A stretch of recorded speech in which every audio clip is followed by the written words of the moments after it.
오늘 우리에게 주시는 하나님 말씀은 베드로전서 2장 6절에서 8절입니다.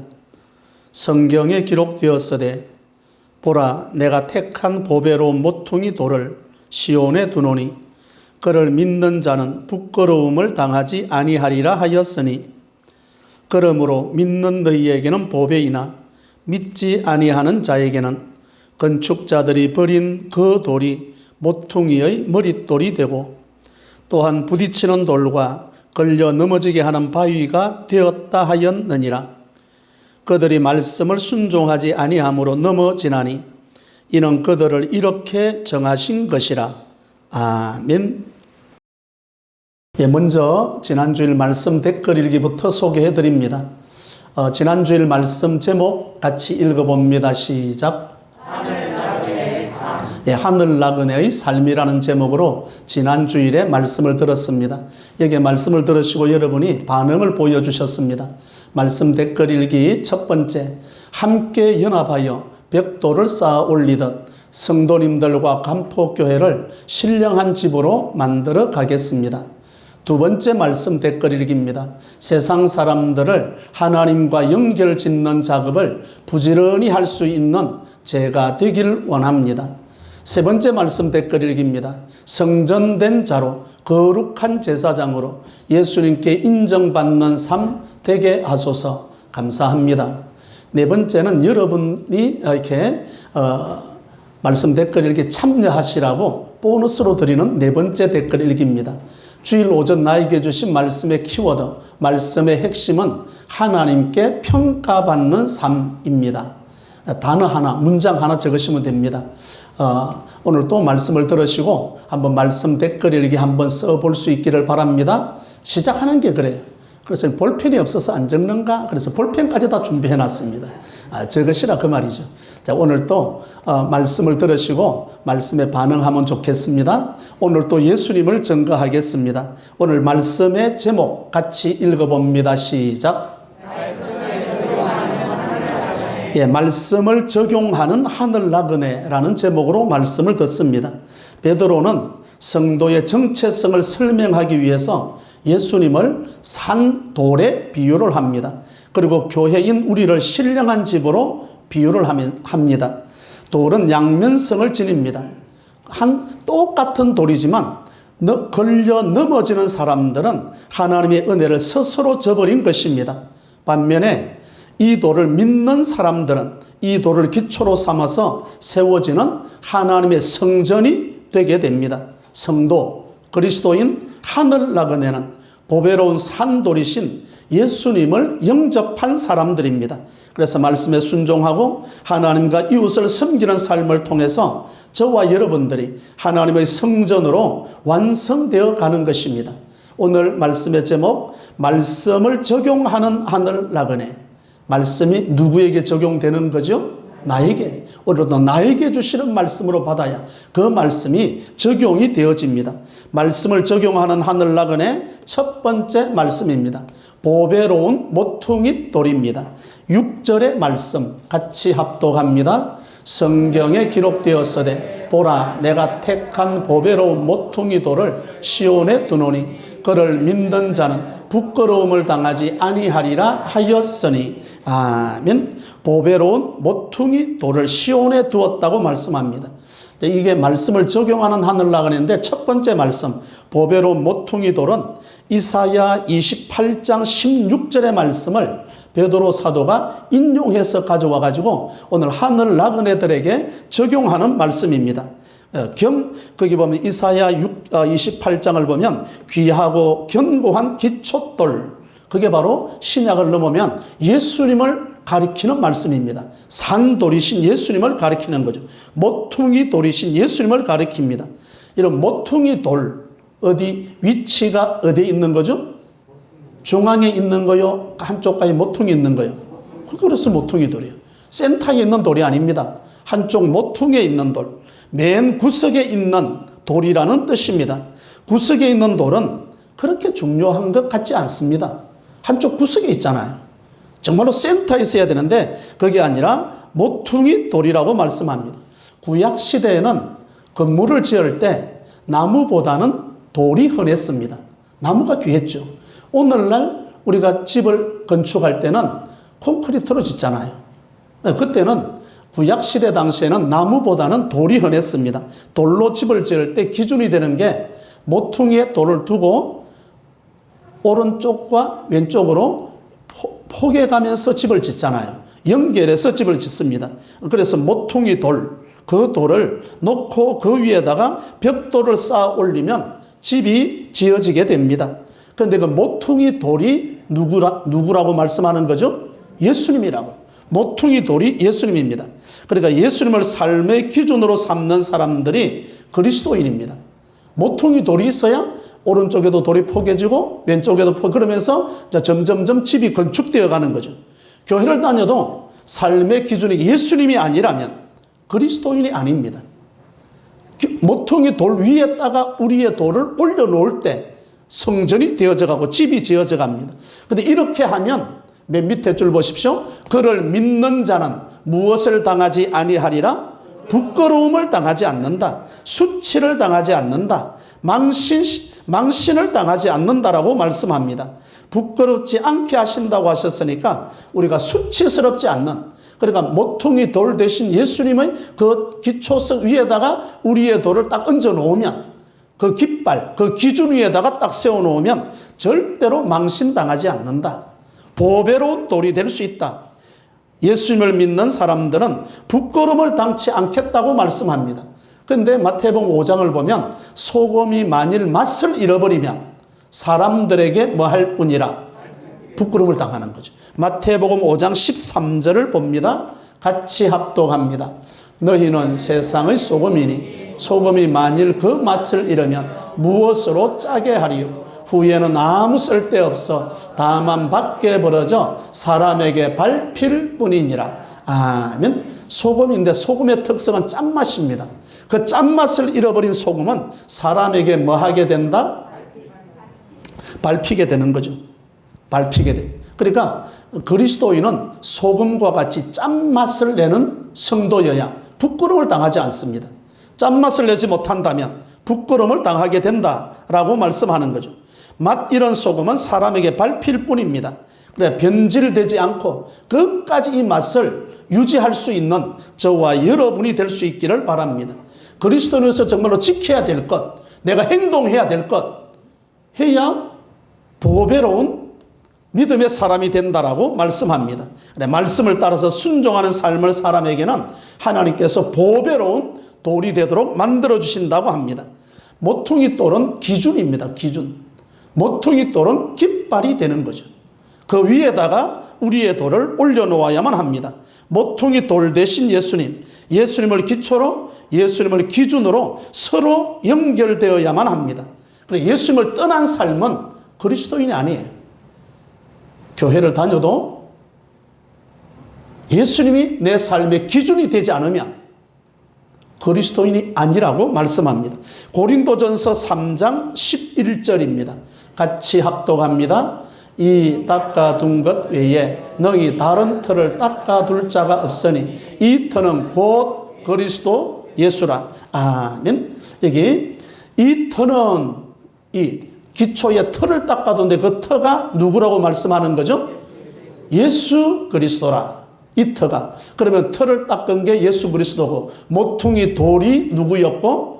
예수 그리스도였고. 그러니까 예수 그리스도 안에 있으면 부끄러움을 당하지 않는다는 말씀은 교회의 주인은 예수님이 되십니다. 교회 주인 대신 예수님을 의지해서 살아가면 보배로운 자가 되고 부끄러움을 당하지 않는다라고 말씀하는 거죠.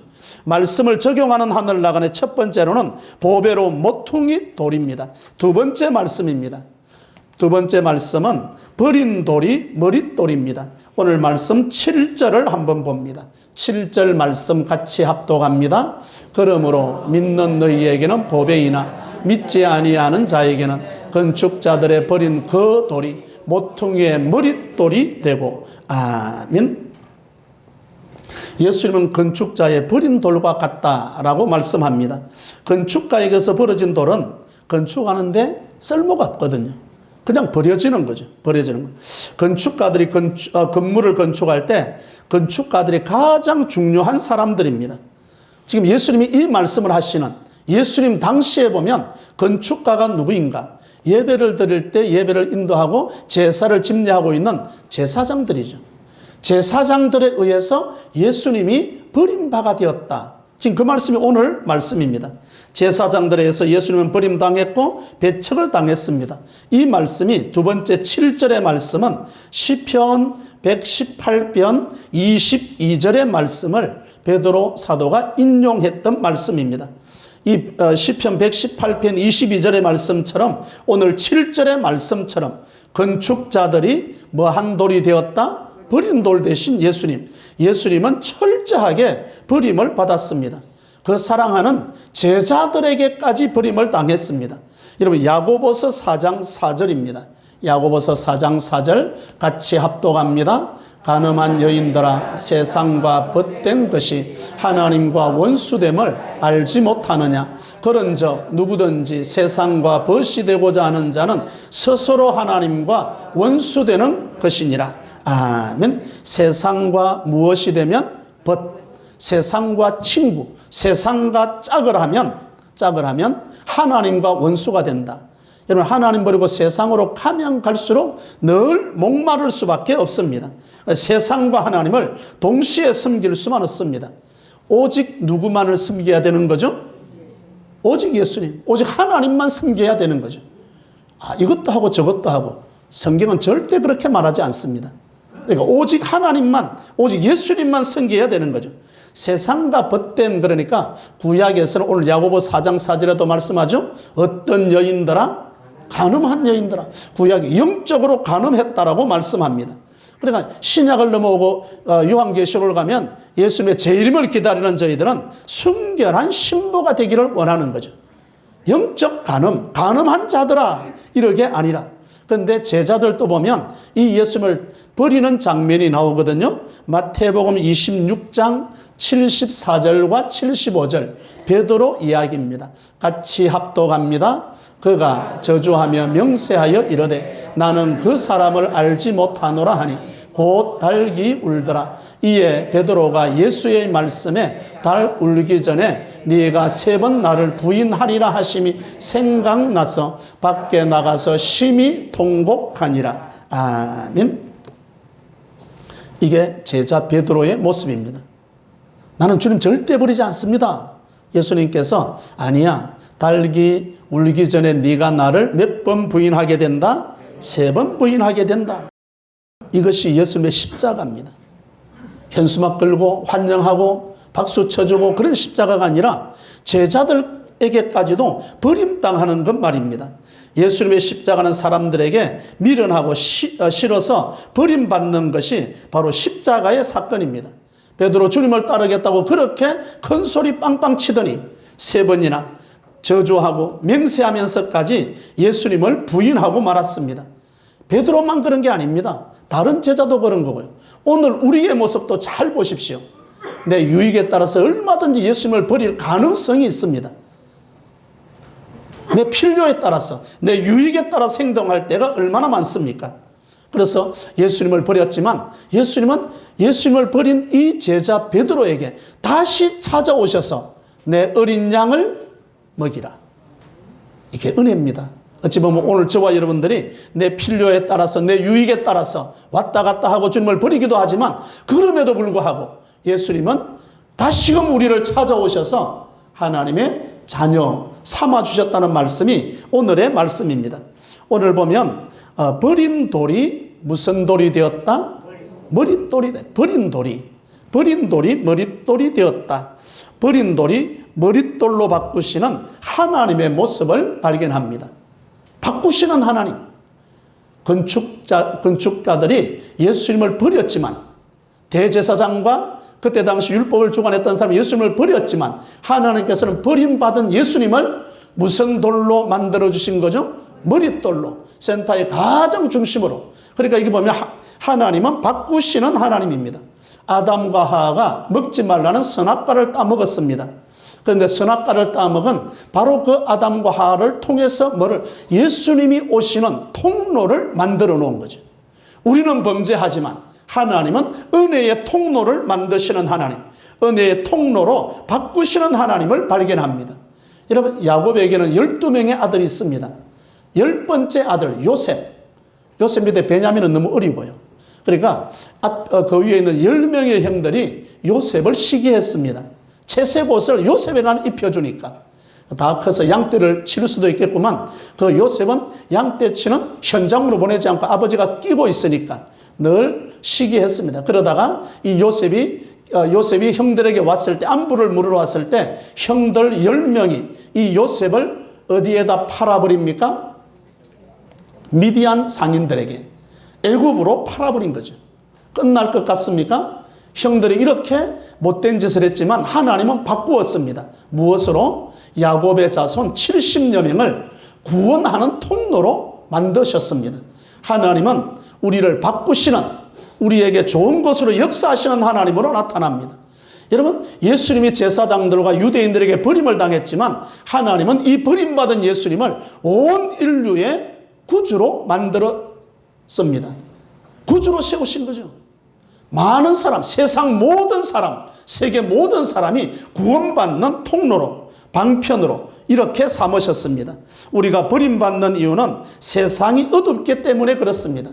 예수님이 버림받았던 것처럼 우리도 세상에서, 예수님이 세상에 미움받았던 것처럼 우리도 미움받는다고 말씀합니다. 세상이 예수님을 버렸던 것처럼 저와 여러분도 우리를 버린다고 말씀합니다. 왜 세상이 우리를 버리는가? 세상이 어둡기 때문에 그런 거죠. 빛이 왔지만 빛이 어둡기 때문에 빛을 미워하게 되었습니다. 빛을 부담스럽게 생각한 거죠. 그래서 우리의 정체성을 절대로 상실해서는 안 됩니다. 그리스도인다운 삶을 살아야만 하는 거죠. 정체성을 가지고 있으면 아무리 미움을 받고 버림을 받더라도 예수님을 머릿돌로 바꾸셨던 것처럼 저와 여러분을 보배로운 자로 바꾸어 주시는 분은 하나님입니다. 세상 사람들에게 칭찬과 존경을 받아야 됩니다. 그러면서 동시에 버림을 받아야 됩니다. 왜 그런가 하면 세상이 뭐하기 때문에? 어둡기 때문에. 그래서 경건하게 살고자 하는 자는 무엇을 받으리라? 핍박을 받으리라. 성경은 분명하게 말씀합니다. 세상은 어둠이에요. 어둠이니까 우리가 가는 곳을 환영하지 않습니다. 그래서 미워하고 핍박하게 되는 거죠. 그래서 하나님은 아무리 세상이 미워하고 핍박하더라도 하나님은 저와 여러분을 바꾸어 주십니다. 보배로운 자로. 예수님을 머릿돌로 바꾸신 하나님께서는 우리를 보배로운 사람으로 바꾸시기 때문에 미워한다, 버린다, 거기에 집착하지 말고 그리스도의 정체성을 유지할 수 있는 저와 여러분이 될 수 있기를 바랍니다. 말씀을 적용하는 하늘나간에 첫 번째로는 보배로운 모퉁이 돌, 두 번째로는 버린 돌이 머릿돌 되었습니다. 세 번째 말씀입니다. 부딪히는 돌과 걸려 넘어지게 하는 바위가 나옵니다. 오늘 8절의 말씀입니다. 8절 같이 합독합니다. 또한 부딪히는 돌과 걸려 넘어지게 하는 바위가 되었다 하였느니라. 그들이 말씀을 순종하지 아니하므로 넘어지나니 이는 그들을 이렇게 정하신 것이라. 아멘. 여기 말씀, 부딪히는 돌과 걸려 넘어지게 하는 바위가 되게 하셨다. 이 말씀은 이사야서 8장 14절의 말씀을 인용합니다. 7절의 말씀은 머릿돌 그랬잖아요. 8절의 말씀은 부딪히는 돌, 부딪히는 두 개를 대조를 시킵니다. 머릿돌과 부딪히는 돌. 부딪히는 돌은 우연히 걸려 넘어지는 지게 하는 장애물입니다. 그런데 여기 나오는 거치는 반석은 뭔가? 사람을 빠지도록 설치해 놓은 함정을 이야기합니다. 부딪히는 돌은 그리스도께 대적함으로 파멸하는 사람들에게 해당되는 심판의 말씀을 말씀하는 거죠.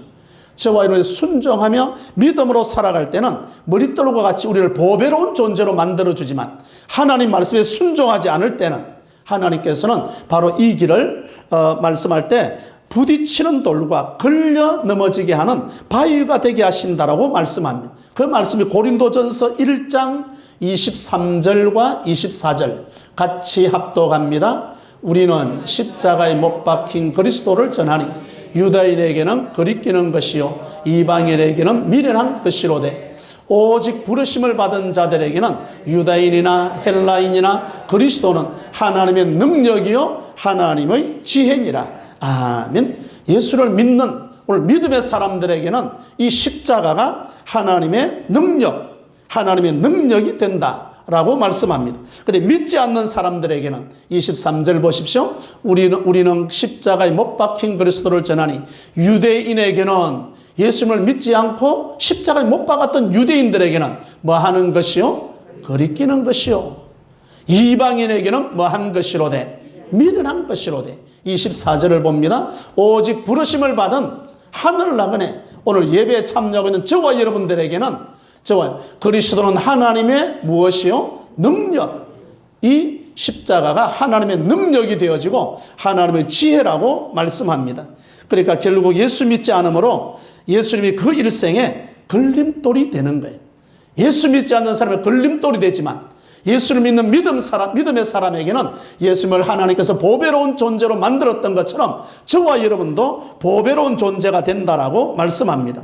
이게 순종하지 않는다. 이 말은 불신하다. 하나님의 뜻을 믿고 따르지 않는다는 뜻입니다. 하나님의 정하신 뜻을 믿지 않고 순종하지 않는 사람은 걸려 넘어지게 하는 게 하나님의 계획입니다. 하나님의 계획이 있다니까요. 오늘 우리에게도 하나님은 우리를 사랑하시고 사랑하는 우리에게 놀라운 계획을 가지고 계신 거죠. 하나님의 말씀에 순종하는 자에게 계획이 있는 것처럼 하나님 말씀에 불순종하는 자에게 계획이 있는데 그 계획이 뭔가? 걸려 뭐하게 하는 것이라 넘어지는 거예요. 걸려 넘어지는 것. 그러니까 하나님께서는 우리의 행복을 위해서 가장 간단하고도 탁월한 길을 제시해 놓았습니다. 그게 뭔가? 예수님을 믿는 거죠. 믿음으로 구원받는 것입니다. 저와 여러분은 믿음으로 하나님의 자녀가 되었습니다. 어떤 공로를 세워서 천국 백성이 된 게 아니라 하나님이 베풀어 놓으신 십자가의 그 길을 통해서 우리는 구원받는 사람이 되었습니다. 하나님께서 그렇게 정하셨는데 우리가 가부간에 이러면 됩니까? 라고 반문할 수가 없습니다. 누구의 결정사항입니까? 하나님의 결정사항입니다. 하나님께서 결정하셨으면 그대로 이루어지는 거예요. 하나님 그건 공평하지 않습니다. 왜 공평하지 않아? 하나님께서 공평하다고 지금 제시한 길이 이 길입니다. 예수 천당 불신 지옥. 예수 안 믿는 사람은 이 말이 굉장히 귀에 거슬린다네. 귀에 거슬리든 거슬리지 않든 이거는 누구의 결정사항입니까? 하나님의 결정사항입니다. 육신의 생각으로 잘못되었다고 비판하고 판단하는 것은 어리석은 생각입니다. 오늘 말씀의 제목이 말씀을 적용하는 하늘 나그네입니다. 여러분 예수님이 40일 금식하실 때 누가 와서 유혹합니까? 마귀가 와서. 무엇으로 유혹합니까? 말씀으로. 돌이 떡이 되게 하십시오. 성경에 나오는 이야기잖아요. 그리고 성전 꼭대기에 올라와서 뛰어내려 보십시오. 발이 돌에 부딪히지 않게 하실 것입니다. 높은 산 꼭대기에 데려가서 나에게 절하십시오. 그러면 천하만국을 당신에게 주겠습니다. 말씀의 인용이에요. 그런데 마귀도 말씀을 알아요. 그래서 인용하는 거잖아요. 그 말씀을 끌어와서 지금 예수님에게 유혹하는 거잖아요. 그런데 마귀가 안 하는 한 가지가 있습니다. 그 한 가지가 무엇입니까? 믿지 않는 거예요. 인용하지만 믿지는 않았습니다. 그게 마귀의 수준입니다. 그런데 이 말씀을 인용할 뿐만 아니라 그 말씀이 누구에게 주시는 말씀이다? 나에게 주시는 말씀이에요. 그 말씀이 나에게 주시는 말씀으로 받아야 됩니다. 오늘 이 자리에 왔더라도 그 말씀이 그런가 보다 그렇다 카드라 방송이죠. 그렇게 카드라. 지금 마귀가 그러잖아요. 성경에 그렇게 말하고 있잖아. 그러니까 예수 당신도 이렇게 해봐라. 그러면 그 말씀을 누구에게 적용하지 않은 거죠? 나에게 적용하지 않은 거예요. 그 말씀이 오늘 나에게 적용돼야 됩니다. 그 말씀이. 그래서 오늘 말씀을 적용하는 하늘 나그네입니다. 그냥 인생은 나그네 왔다 가는 게 아닙니다. 그 말씀을 나에게 뭐 하다고 가는 거죠? 적용하다 가는 거죠. 오늘 이 말씀은 누구에게 주시는 말씀입니다? 나에게 주시는 말씀입니다. 요한계시록 22장 7절입니다. 같이 합독합니다. 보라, 내가 속히 오리니 이 두루마리의 예언의 말씀을 지키는 자는 복이 있으리라 하더라. 아멘. 어떤 자가 복이 있으리라? 말씀을 지키는 자가. 그 말씀이 오늘 나에게 주시는 말씀입니다. 그 말씀이 나에게 적용하는 자, 그 사람이 복이 있으리라. 복이 있어. 말씀이 나에게 적용되도록 그렇게 하셔야 됩니다. 요한계시록 1장 3절에는 그러잖아요. 읽고 듣고 뭐 하는 자가, 지키는 자가, 지키는 자가. 저는 요한계시록 강의를 하면서 한 가지 프로그램을 만들었습니다. 매월 초하루 월삭 한 주간 한 끼 금식으로 주님 오실 때가 점점 가까운 징조들이, 주님의 재림의 징조들이 차고 넘치고 있잖아요. 그런데 내가 그 말씀 속으로 훅 들어가지 못하는 느낌이 자꾸 있는 거예요. 말씀 속으로 내가 들어가야 되고 그 말씀이 나를 사로잡아야 되는데, 그래서 지난 1월 달에 한 끼 아침 금식을 해봤습니다. 해야 되겠대. 처음에는 못할까 싶어서 한 3번 정도 했었는데 2월 달에는 자신 있게 아침 금식 7일을 이름을 적었습니다. 그리고 미디어 금식을 바꿨습니다. 오락 드라마 금식 이렇게 바꿨습니다. 기독교 방송 5개 채널을 왔다 갔다 하며 들었는데 굉장한 영적 유익이 있더라고요. 그래서 한번 해보시라고. 제가 해보니까 그렇더라는 거야. 그래서 한번 해보시라면 말씀을 누구에게 적용하려고? 나에게. 그래서 사도 바울이 그러잖아요. 내가 내 몸을 뭐하여 복종케 하면 쳐서 마지막 종말의 시대를 살아갑니다. 이 마지막 시대, 내가 육신이 원하는 대로 가다가는 큰일 납니다. 여러분, 말씀을 듣는 것은 내가 듣고자 하는 말씀을 듣는 게 아닙니다. 오늘 오후에 말씀에 나오네. 듣고자 하는 말씀을 듣는 이 설교 시간은 내가 듣고자 하는 말씀을 듣는 게 아니에요. 하나님이 하시고자 하는 말씀을 내가 듣는 시간이에요. 그러려고 하면 내가 내 몸을 쳐야죠. 얼마나 육신의 편리함으로 가기 좋은 시대를 살아갑니까? 마지막 시대라고 말은 합니다. 근데 이 몸이 마지막 시대 가운데 말씀으로 들어가지 않고 밖에서 어정거리고 있더라고요. 하나님, 이 몸이 말씀 안으로 들어가게 해주십시오. 그래서 매월 초하루 월삭 한 주간 한 끼 금식 2월달 프로그램 벌써 제시해 놨습니다. 여러분 거기 이름을 한번 적어보시기를 바랍니다. 그래서 다시 우리가 그 말씀, 하나님의 말씀은 누구에 주시는 말씀으로? 나에게 주시는 말씀으로 적용하며 살 수 있기를 바랍니다. 오늘 말씀의 제목 같이 한번 읽어봅니다. 시작. 말씀을 적용하는 하늘 나그네. 첫째, 보배로운 모퉁이 돌입니다. 짠맛을 잃지 않는 하늘 나그네로서 모퉁이 돌 대신 그리스도 예수 안에서 보배로운 자가 되겠습니다. 둘째, 버린 돌이 머릿돌 됩니다. 예수님을 버렸던 우리에게 다시 찾아와 제자 삼으신 주님 은혜에 감격해서 세상의 빛으로 살겠습니다. 셋째, 부딪히는 돌과 걸려 넘어지게 하는 바위입니다. 믿음으로 구원받는 하나님이 정해놓으신 구원의 길을 걸으면서 부딪히는 돌과 걸려 넘어지는 바위가 아니라 말씀을 내 삶에 적용함으로 내 몸을 쳐서 복종하는 바울처럼 종말의 시대를 살아가는 저와 여러분이 되시기를 주님의 이름으로 축원합니다.